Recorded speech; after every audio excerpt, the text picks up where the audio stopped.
go. Yo. Scotty, my G's. What First up, one's brother? in the books. Homie got his voice back. You see what I mean? I'm not coughing up a lung no more. Me too. But yo, let me we're gonna do it like this, right? Intro to the show. Always take a shot, right? Yo, this one is probably gonna be the first of many. Yo, we're gonna shut it down. We're gonna be drunk on live television or on live online, talking that sports shit that nobody else really doing right now. Cause ain't nobody gonna be fucking with us eventually. I guarantee y'all. But yo, y'all my brothers. I wouldn't want to do this with anybody else. Y'all feel me? Sir. Absolutely. Salute. Woo. Ooh, I like that. Ooh, 1800 All right. tastes good. Ooh, let's get into it. Look, I want to thank everybody for tuning in to Drunk Sports Talk. Your favorite podcasters. Oh. Y'all could have been anywhere in the world, but you're here with us tonight. And believe me, we appreciate that. If you don't know me, get to know me. It's your boy Johnny Cash. And I got my brothers with me, my brothers from another mother.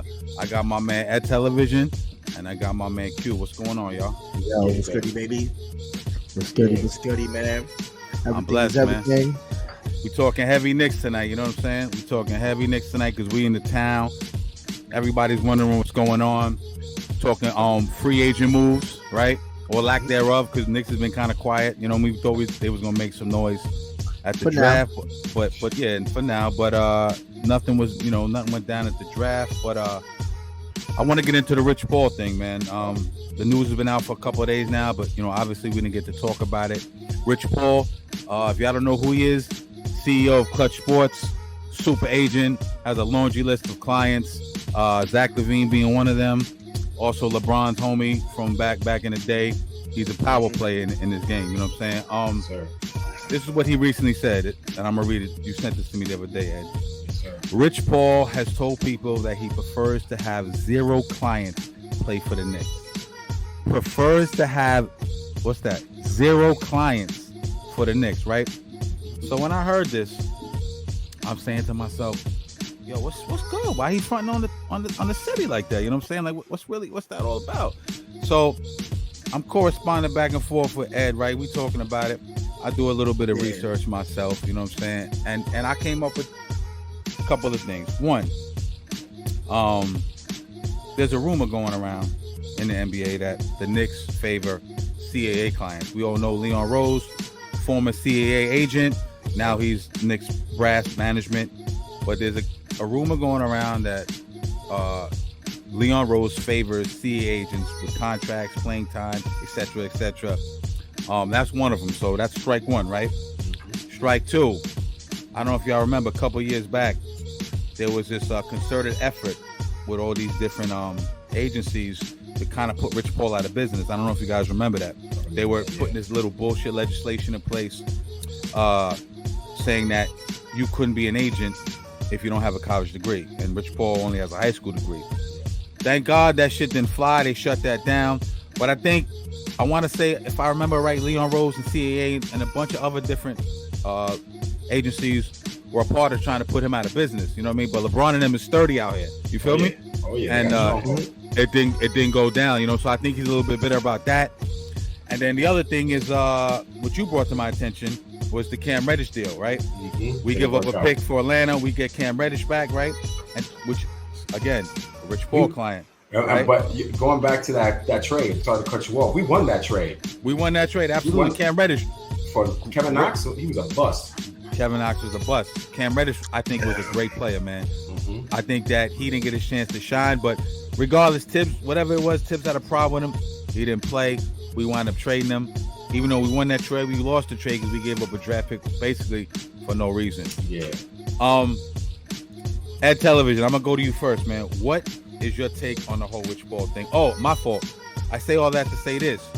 That is hindering talks that we were having with Chicago to bring Zach LaVine over to the Knicks. Because, again, Zach LaVine, Rich Paul client. Mm-hmm. Ed, what's your take on this? Well, first off, Zach LaVine already was about to be a Knick in the first place before the deadline. Remember? Like, they had a package for him. They just needed to get the deal signed, sealed, and delivered. But they pulled the plug. The Knicks pulled the plug last minute, right? And now, all this that's transpiring, I just think, much success to Chris Paul. Shout out to Chris Paul for not Chris Paul, Rich Paul. Absolutely. Shout out to Rich Paul for everything that he's doing. But I feel like, in my personal opinion, maybe I sound a little bit biased. I feel like that's very unprofessional because, he's stopping motherfuckers from getting the bag. You know what I mean? Not only are you going to play in the Mecca for the Knicks at the Garden, but, like these dudes that, like a Zach LaVine, anybody that he has a client, Van Fleet, anybody could get that bag from the Knicks and can help, right. Get that Knicks in over the hump and live in Knicks allure and get us a chip out here. So, absolutely. I know it runs even deeper with the whole LeBron, choosing Miami over the Knicks and everything. It runs deep, but I personally don't like that. It rubs me off the wrong way. Do you think those Zach LaVine talks are dead in the water, or do you think there's a possibility that Chicago steps in? Because he doesn't have a no trade clause, I believe, right? Mm-hmm. Yeah. So you think that they step in and that somehow the deal goes through? To be honest, man, politics is sports, man. So I don't think so. I think, they're gonna do whatever the hell they need to do to get them not to come here to New York. Absolutely. Q, you're one of the most knowledgeable sports guys I know, man. We politic all day, barbershop talk. What's your take on this whole thing, brother? I'm a diehard Knicks fan, you know what I mean? And, everybody always want to hate on the Knicks, man. Like, that's always want to hate on us, like with the fucking Patriots or the Yankees that just win all the fucking time, man. Like, Exactly. But the Zach LaVine trade, man, it might just be Rich Paul's way of saying, damn, y'all pulled out. Yeah, y'all didn't want to take Zach LaVine, but that trade was preposterous, son. Like, you know what I mean? Like, we were giving up way too much to get him, but we both know that he's just maybe a half a tier above RJ Barrett, which we were gonna lose. So, you know what I mean? Amongst other things, you know what I mean? I can't say Zach LaVine is way iller than RJ Barrett. You know what I mean? In my opinion, I don't feel that way. But some people want to just, you know what I mean? Like, why wouldn't people want to make headlines and do what they want to do? Like, I was just reading an article just right before we got on about Rich Paul. You know what I mean? Talking about how he don't want teams to draft his agent from Kentucky, that college kid from Kentucky, Chris Livingston. You know what I mean? He don't want nobody to draft him. So, everybody has their own perspective. But at the end of the day, it's all business. Zach LaVine is going to come to New York. Yeah. When you pull out of deals, it's got to be for the right business. And I liked where I saw where the Knicks was going, and I like where they left off last year. Even though RJ kind of showed up a little bit too late, Julius Randle was hurt, didn't show up enough as always, which is a consistent thing. But I still think there's moves for us to have right now in the future, in my opinion. No, absolutely. I'm going to disagree slightly with you. I think Zach is a lot better than RJ. And I'm going to tell you why, because one of the gaping and glaring holes in the Miami series, right? Not as much in the Cleveland series, but in the Miami series was when they were going these runs. Other than the 3-point shooting and not being able to run these guys off the perimeter and all that, that was, but when they were going on these runs, right, to close out the quarters and the halves, right, we would have strong first halves, but then we would kind of fall off in the second half. There wasn't a certified bucket, in my opinion, other than Jalen Brunson, to go out there and just stop that run. You know what I mean? I think Zach LaVine does that. I think he's a bucket. I'm looking at his stats right now. He's 48% from the field, 37.5% from 3-point range. He's shooting 84% from the free throw line. 4 boards, 4 assists. 24.8 points. Yo, I take Zach LaVine. I wanted Bill. Yeah. Not to cut you off. I thought Bill would be a perfect fit with Jalen, but obviously that didn't happen. Yeah. I'm not opposed to Zach LaVine. You know what I mean? What are you gonna say? I was gonna say that one key factor too about LaVine, that he played 77 games this year. That's a big factor in today's NBA. Iron Man. Yeah, exactly. You need a player like that. Not that RJ missed that many games either, but I feel I agree to disagree with Quest too, because I feel like Zach is an all-star compared to RJ. I love RJ. I was there when he got RJ drafted. too. I love the way he balled out this playoffs, but I just feel like Zach would be that dude to take us, slightly over the second round, probably Eastern Conference Finals. You never know. Indeed. Now, I guess my question for y'all: do you think it's because he has just a little bit more? He's just a little bit more seasoned. I think he's got more dog in him. Yeah. You know what I mean? Because like look at RJ Barrett's stats. Was it? He played 73 games, 30 minutes, 20 damn near 20 points a game, 43% from the field goal, 31 at the 3-point, 5 rebounds, almost 3 assists. Bro, that's just slightly below what Zach LaVine was doing. It's my opinion. And that's you know what I mean. Like, I'm giving it that. That's you know what. What did Jay say? Men lie, women lie, numbers don't. So I give you that.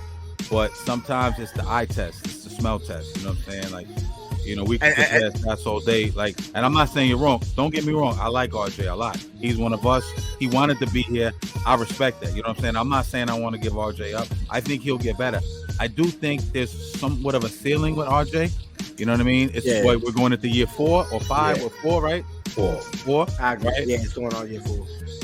Well, I this is going to be his 5th. I don't see the. He just finished his 4th year. He just finished his 4th year, so going into the 5th. I don't see the fast twitch. I don't see like he's a great player. 20 points. I think he's a number 3 option on a championship team. I don't think he's a Robin. No, definitely not a Batman. And there's no slight to him. Matter of fact, let's take a shot for RJ Barrett. Word, RJ, baby. So I'll take a sip for RJ because I got to go downstairs to get another shot. But that's some good points because watching RJ Barrett play, you're right. He doesn't have that dog, that explosiveness, that willing to be like, you can still see in his gameplay. Yeah. He want to pass the ball. You know, like when he gets in a bad predicament. Yeah. You know, like and he's all right because he's a lefty too, which is awesome because like I feel everybody on the Knicks is lefty. It feels like. My thing with RJ, I love his game. I love his progression. But what we need now to get over the hump to win this championship, we need something that's slightly better than him. And I believe, he's a lefty. And the thing that I dislike about him is that he shies away from the game. Like, when his shot's not going down, he forgets that he's a difficult person to stop going into the hole. Go to the hole, forget that jump shot. Go to the hole, like get some buckets that way. But just to be clear, like I didn't want to not take LaVine because I would have took LaVine, but I'm not taking LaVine, losing RJ, half the bench, and then a shitload of picks. I don't know. They didn't really come. Not to cut you off. They didn't really disclose what the parameters of the deal were. Right. I don't believe they. I think it was just like preliminary talks. Might have even been hearsay. But I remember like when they were gonna trade him to the Knicks before the trade deadline. I know it was LaVine for I think it was Quickly, Obi, and Grimes in the pick, if I'm not mistaken. That's too much. That's too much. That was too much in that period of time. That was too much. Because they're trying to close that team. That's way too much. That's way too much. Yeah. And that's what the rumors was, right? And then I think it might have been a couple of picks, if I'm not mistaken. Like everybody's trying to steal all our picks because we got a shitload of picks. Yeah, we made so many bad picks before. A lot of protected picks though. Like I know, which is sucky, man. But I fuck with LaVine, man. Like I would have took him on to the Knicks, man, and I think he would have made it better. But like, in your opinion, now, do y'all think getting rid like us taking LaVine? You think we have to lose RJ? Like, what do we do at that point now? You think RJ's gonna come off the bench at that point if RJ was to stay? I think RJ has to go. I don't think. I think the package deal for the Knicks to get anybody in return, it has to be RJ and Quickly. Those guys got to be included. RJ and Quickly, because those guys are the guys that. Because we're not giving up Randall for LaVine.